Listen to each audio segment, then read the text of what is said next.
Hi friends, welcome back to my channel.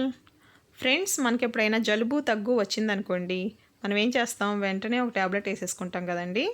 కానీ ఆ tablet పనిచేసే విధానం వల్ల మెల్లగా మన రోగనిరోధక శక్తి తగ్గిపోతుంది. అదే కనుక మన ఆయుర్వేదంలో చెప్పిన చిట్కాలు పాటించి ఈరోజు మనం మన ఇంట్లోనే దొరికేటటువంటి పదార్థాలతో రోగనిరోధక శక్తిని పెంచి జలుబు దగ్గు నుండి కూడా ఉపశమనం కలిగించే పాల మిశ్రమాన్ని ఎలా తయారు చేసుకోవాలో ఇప్పుడు చూద్దాం. ఇది చాలా అద్భుతంగా పనిచేస్తుందండి. తప్పకుండా ట్రై చేయండి. ఇప్పుడు తయారీ విధానం చూద్దామా. ముందుగా స్టవ్ వెలిగించుకొని టీ గిన్నె తీసుకున్నానండి. దానిలో 2 కప్స్ మిల్క్ తీసుకున్నాను. ఇవి బాయిల్ అవుతూ ఉంటాయి. పక్కన ఇప్పుడు ఒక రోలు తీసుకొని దానిలో అల్లం దంచుకోవాలి. అల్లం ఒక 1 ఇంచ్ తీసుకున్నానండి. అది వేసుకొని దంచుకోవాలి. ఇప్పుడు 1/2 టీ స్పూన్ మిరియాలు తీసుకొని రోట్లో వేసుకొని దంచుకోవాలండి. ఈ రెండింటిని కలిపి కొంచెం బరకగా దంచుకొని ఆ దంచుకున్న ముద్దని తీసి ఇప్పుడు కాగుతున్న పాలల్లో వేసుకోవాలండి. పాలు కాగుతున్నాయి కదండి, ఇప్పుడు వాటి ఉపయోగాలు తెలుసుకుందామండి. అల్లంలో బోల్డని ఉపయోగాలు ఉన్నాయండి. అనేక పోషక విలువలతో పాటుగా vitamin E, vitamin C, manganese, iron, magnesium ఉన్నాయండి. అదేవిధంగా మనం అల్లం తీసుకోవడం వల్ల ఆస్తమా నుంచి ఉపశమనం కలుగుతుందండి. అదేవిధంగా రక్తంలో ఉండే కొలెస్ట్రాల్ని తగ్గిస్తుంది. అల్లం వల్ల నోటి దుర్వాసన పోతుంది, అజీర్తి తగ్గిపోతుంది, కడుపులో వచ్చే అల్సర్లు తగ్గిపోతాయి. కొన్ని వారాల పాటు అల్లం వాడితే గనక కీళ్ళ నొప్పులు తగ్గిపోతాయి.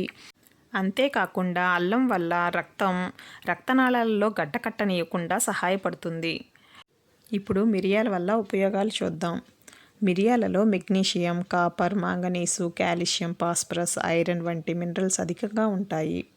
మిరియాలు బరువును తగ్గించడానికి సహాయపడతాయి.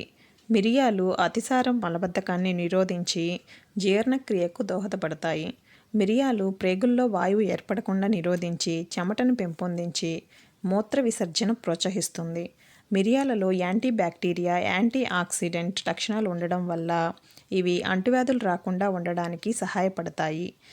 అదేవిధంగా ఈ మిరియాలు చెవి నొప్పి, పిప్పళ్ళను కూడా నివారించడానికి సహాయపడతాయి.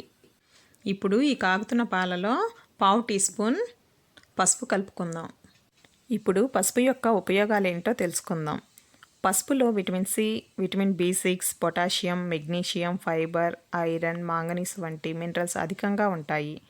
అదేవిధంగా పసుపులో antiseptic, anti oxidant, anti inflammatory గుణాలను కలిగి ఉంటుంది. ఇవి శ్వాస సంబంధ సమస్యల నుండి తక్షణ ఉపశమనం కలిగిస్తాయి. పసుపు పాలు తీసుకోవడం వలన ఊపిరితిత్తుల్లో ఉండే కఫం కరగడమే కాకుండా శ్వాస తీసుకోవడం సులువవుతుంది.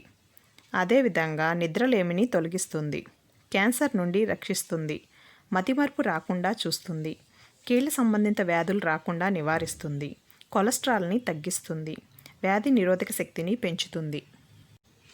ఈ పాలు కాగుతున్న టైంలోనే బెల్లం ముక్క కూడా వేసుకోవాలండి. కావాలంటే దాన్ని పౌడర్లా చేసుకొని కూడా వాడచ్చు. అది మొత్తం కరిగిపోయే వరకు తిప్పుకొని మొత్తం కరిగిపోయిన తర్వాత స్టవ్ ఆఫ్ చేసుకోవాలి. ఇప్పుడు ఈ పాలని కొంచెం సేపు చల్లారనిద్దాం. పాలతో పసుపు, మిరియాలు, అల్లం కలిపి తీసుకోవడం వల్ల దీనిలోని ఔషధ గుణాలు రెట్టింపు అవుతాయి. పసుపులోని ఔషధ గుణాలు పాలలోని పోషకాలు కలిసి అనేక అనారోగ్య సమస్యల నుండి ఉపశమనంతో పాటు ఆరోగ్యాన్ని ఇస్తాయి. రోజు ఈ పాలు తాగితే గనక ఆరోగ్యానికి చాలా మంచిది. ఇప్పుడు ఈ పాలని వడగట్టుకుందాం. చూశారు కదా ఫ్రెండ్స్, మన శరీరంలో రోగనిరోధక శక్తిని పెంచేటటువంటి పాలని ఇంట్లోనే ఎలా తయారు చేసుకోవచ్చో మీరు కూడా తప్పకుండా ట్రై చేయండి. ఫ్రెండ్స్, ఈ వీడియో మీకు నచ్చినట్లయితే ఒక లైక్ చేయండి, మీ ఫ్రెండ్స్కి షేర్ చేయండి. మరిన్ని వీడియోస్ కోసం నా ఛానల్ని సబ్స్క్రైబ్ చేసుకోండి. Thank you friends.